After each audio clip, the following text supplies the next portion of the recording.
মানুষ মানুষ হাঁটবে, হ্যাঁ আমরা হাঁটবো। আমরা এমন একটা বাঙালি, আমরা 10 মিনিটে হেঁটে যাওয়া যায় যে রাস্তাটা, সেটা আমরা রিক্সার জন্য আধা ঘন্টা দাঁড়িয়ে থাকি। আমরা এমন একটা সচেতন নাগরিক, মানে আমার কষ্ট হচ্ছে এগুলো বলতে। আমাদের বিভিন্ন রোগ ব্যাধিতে জর্জরিত, আমরা হাঁটছি না, আমাদের ডায়াবেটিস হচ্ছে, পরিশ্রম করছি না। তো আপনার একজন সচেতন নাগরিক হিসেবে এই যে হকার উচ্ছেদ এবং পরিবেশ বান্ধবের জন্য যে কাজগুলো, সেগুলোর জন্য একজন দাঁড়িয়েছে, তাকে সংহতি জানাবেন, এতে আপনার কেমন লাগছে, অনুভূতিটা কি জানতে চাচ্ছি? আমার ভালো লেগেছে, আমি ওনার সঙ্গে সহমত। এই সহমতটা কিভাবে আপনার ভিতরে কাজ করবে? ভিতরে কাজ করছে, মানে আগে দেখি না এই বিষয়টা নিয়ে কাউকে প্রতিবাদ করতে। আমি ইদানিং এই আপুকে দেখেছি, আপু ভিডিও দেখে আমি এসেছি এখানে। তো আমিও এর আগে মানে এই সিচুয়েশন গুলো আমার ফেস করতে হয়। রাস্তাঘাটে বের হইলে মানে শান্তিতে রাস্তাঘাট দিয়ে হাঁটা যায় না, এই হকারদের কারণে। হকারদের কারণে রাস্তায় জঞ্জাট হচ্ছে। রাস্তার আশেপাশে এই যে ছোট খাটো ফুটপাতে যে দোকানগুলো আছে, এদের জন্য গাড়ি সুস্থভাবে চলাচল করতে পারে না। রাস্তায় যানজট লাগে, জ্যাম লেগে থাকে। আমরা নির্দিষ্ট টাইমে অফিসে যেতে পারি না। আমাদের 1 ঘন্টার সময় আমাদের 3 ঘন্টায় যেতে। তো ঢাকা শহরে যারা হকার আছে, এই দেশটা আমাদের সবার, আমরা সবাই বাংলাদেশের নাগরিক, সবার অধিকার আছে, খেটে খাওয়ার অধিকার সবার আছে।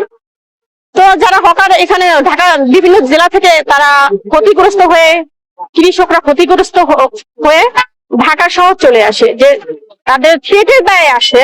আমরা তাদের পেটে লাথি মারতে চাই না, কিন্তু তাদের জন্য সরকার কিছু করুক, সরকার কিছু করুক, গ্রামে করুক, শহরে করুক। গ্রামে তাদের কর্মসংস্থানের ব্যবস্থা করে দেখ।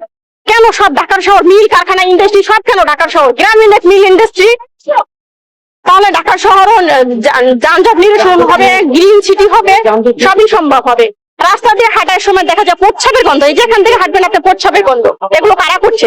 একজন সচেতন নাগরিক সে করবে না, রাস্তায় প্রচ্ছাব করবে না সে। এই যে অটোরিকশা, এই অটোরিকশা গুলো তো ঢাকা শহরে মানে মশা, যেমন আমরা বললাম ঢাকা শহর মশার শহর, ঢাকা শহর অটোরিকশা শহর। এই যে এই বিষয়গুলোকে কিভাবে দেখছেন? অটোরিকশা কেন বন্ধ হচ্ছে না? কাদের বন্ধ হচ্ছে না? কাদের প্রস্রাব বন্ধ হচ্ছে না এটা আমি মানে বলতে চাচ্ছি না, কারণ সেটা আমি জানি, আমি বলতে চাচ্ছি না। আর অটোরিকশা, হ্যাঁ এটার জন্য প্রবলেম হয়, রাস্তাঘাটে যানজট লেগে থাকে।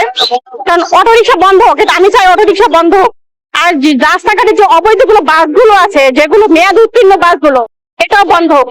আর এটা টাইমিং করে থাকবে, এই স্টেশন থেকে ওই স্টেশনে, মানে একটা টাইমিং থাকবে যে বাস আসবে, নির্দিষ্ট টাইমে বাস আসবে, যাত্রী সারি বেঁধে লাইন ধরে যাত্রী উঠবে, এবং কে কোন স্টেশন থেকে কোন স্টেশনে নামছে সেটার একটা রেজিস্টার থাকবে প্রত্যেকটা স্টেশনে।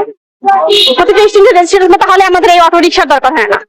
মানুষ হাঁটবে, হ্যাঁ আমরা হাঁটবো। আমরা এমন একটা বাঙালি, আমরা 10 মিনিটে হেঁটে যাওয়া যায় যে রাস্তাটা, সেটা আমরা রিক্সার জন্য আধা ঘন্টা দাঁড়িয়ে থাকি। আমরা এমন একটা সচেতন নাগরিক, মানে আমার কষ্ট হচ্ছে এগুলো বলতে। আমাদের বিভিন্ন রোগ ব্যাধিতে জর্জরিত, আমরা হাঁটছি না, আমাদের ডায়াবেটিস হচ্ছে, পরিশ্রম করছি না। কিন্তু এই অটোরিকশা গুলো কিন্তু আমাদের মতো সাধারণ যারা জনগণ, তারাই কিন্তু ব্যবহার করছে, আবার তারাই নিষিদ্ধের দাবি করছে। ওই যে না থাকলে আর চলবে না, না থাকলে আর চলবে না। ওই যে বলে না, শরীরের নাম মহাশয়, যাহা সহায় তাহাই সয়। এই যে অটোরিকশায় তো আমরা শুনছি অহরহ অ্যাক্সিডেন্ট হচ্ছে, বিভিন্ন রকম ভাবে ছোটখাটো বড় সব ধরনের অ্যাক্সিডেন্ট হচ্ছে। আপনার সাথে এই ধরনের কোনো ঘটনা ঘটেছে এই অটোরিকশার সাথে অ্যাক্সিডেন্টের? আমার সঙ্গে এখনো হয়নি এরকম। তো আমার সঙ্গে মানে আমার বরের সঙ্গে হয়েছে, উঠিয়ে দিছে, বাস এসে উঠিয়ে দিছে অটোরিকশার উপরে। তো সে ভাগ্য ভালো, সে মারাত্মক দুর্ঘটনা ঘটে নাই। এগুলো যদি টাইমিং করা থাকে, নির্দিষ্ট টাইমে স্টেশনে বাস থাকবে, তাহলে অটোরিকশাটা বন্ধ করলে আমাদের কোনো সমস্যা হবে না।